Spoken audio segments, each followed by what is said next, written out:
Eu lembro que a professora Maria Paula falou dessa questão da formação de uma frente em defesa da democracia, tá? E eu lembro que no final dos anos 70, início dos anos 80, o Brasil formou uma frente para derrotar a ditadura, né? É uma frente que ia desde empresários até o Partido Comunista, que estava na ilegalidade, né, com seus membros, né, atuando, de uma certa forma, apoiando essa frente pela democracia. E, de uma certa forma, o clima que a gente vive hoje é um clima que remete um pouco, né, àquele clima que nós vivíamos no final dos anos 70 e início dos anos 80. A meu ver, eu acho que o pessoal está um pouco atrasado nisso. Eu gostaria de ver a opinião tanto da professora Maria Paula como do doutor André. Não há um certo atraso, né, da sociedade brasileira, das pessoas que estão comprometidas com a democracia, em formar essa frente e atuar de uma forma mais agressiva, digamos assim, no bom sentido, de garantir que o Brasil retome o seu rumo de democracia, como vinha acontecendo nos últimos 30 anos? É possível resgatar esse modelo que teve sucesso na democratização do país? Os momentos que era uma frente ampla, né? Nós tínhamos até desde o Severo Gomes, né, do Teotônio Vilela, né, até o Luiz Carlos Prestes, né, que era o grande líder da esquerda na época. É uma geração que envelheceu. Será que ela conseguiu passar, André, para essas novas gerações que estão aí na política ou atuando em organizações da sociedade civil, essa vontade de transformar e resgatar um exemplo bom do passado?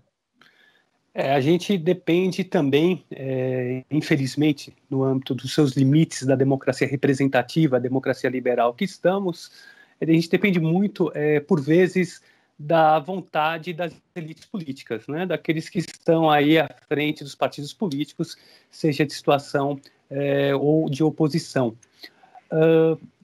E estamos também no momento mais complicado porque estamos isolados.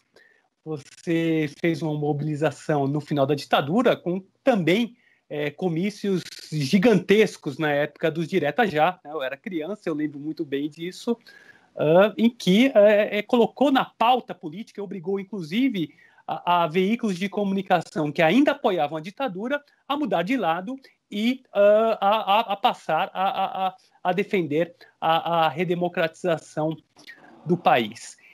E dentro disso tudo, eu também quero salientar, mais uma vez, a questão da importância das eleições desse ano, né? Porque elas simbolizam a sobrevivência do sistema político dentro da pandemia e também dentro de práticas autoritárias, né? Porque se o mundo enfrenta a pandemia, o Brasil enfrenta a pandemia e práticas autoritárias, né? Temos dois problemas aí na nossa frente. E daí eu vejo a importância de, voltando à judicialização, de uma decisão como foi proferida recentemente, salvo engano, pela presidência do Tribunal Regional Federal da Primeira Região, salvo engano, posso estar errado, que garantiu os recursos ao fundo partidário, né?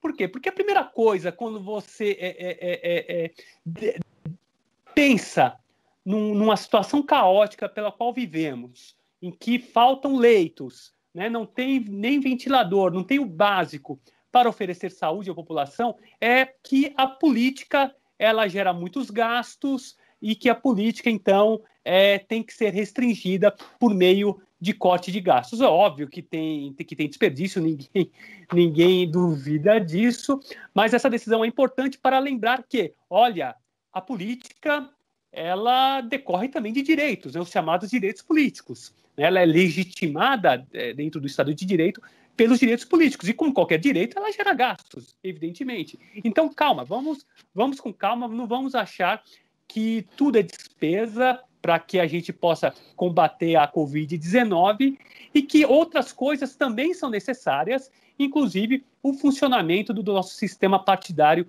e eleitoral.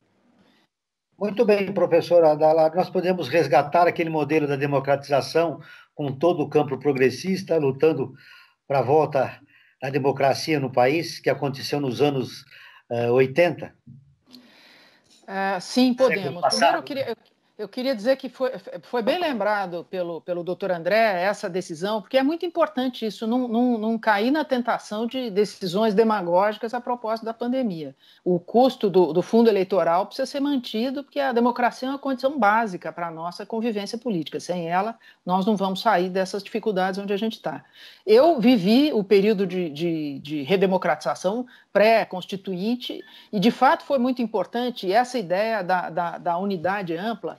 Quem tinha muito protagonismo na época era a OAB, a ABI, Associação Brasileira de Imprensa, e aí foram lideranças da sociedade civil que foram surgindo e, de fato, aproximaram os diferentes. E essa é a chave hoje. Hoje tem uma dificuldade, tem duas dificuldades adicionais. Uma que a gente vive numa polarização que naquela época não tinha. Você podia ter divergências, mas você convivia com o diferente. E, aliás, essa é uma marca importante da Constituição de 88. A convivência entre os diferentes é condição da democracia e é assim que deve ser. A polarização, e o presidente da República aposta nisso, e ele tem um grupo de seguidores fiel, ele aposta numa polarização, numa radicalização, que o outro lado tem que tomar cuidado para não cair nessa mesma coisa. Então, a formação de uma frente é uma formação de frente de pessoas diferentes. Veja que no 1º de maio se noticiou que haveria a presença do Rodrigo Maia, do DEM e de lideranças da esquerda, e não foi possível, né? Aquilo provocou um distanciamento e o PSOL, por exemplo, disse que não estaria no mesmo palanque. Uma frente ampla, para ser composta, ela precisa enxergar o que está em questão, o que está em defesa, que é a nossa democracia ameaçada, e ela vai ter que reunir pessoas que normalmente não estariam no mesmo palanque.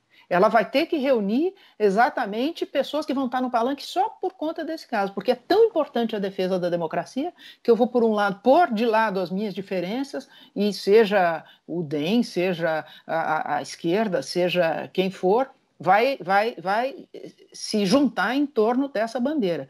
Eu acho que está muito incipiente e isso precisa acontecer urgentemente. Né, defesa da democracia, defesa da liberdade de imprensa, que está sendo agredida pelo presidente, né, a cada dia, e ela é uma condição indispensável para a nossa democracia. Funcionamento das eleições, etc., para que a gente possa ultrapassar esse momento e poder, aí sim, superar a crise econômica, a crise de saúde, em termos de convivência, de cooperação, que era o que o Brasil aprendeu a fazer nos 30 anos de vigência da Constituição. Né? O Brasil vai recomeçar do zero. Tem muita coisa boa que foi feita nos últimos 30 anos. A gente precisa voltar a poder trabalhar naqueles termos.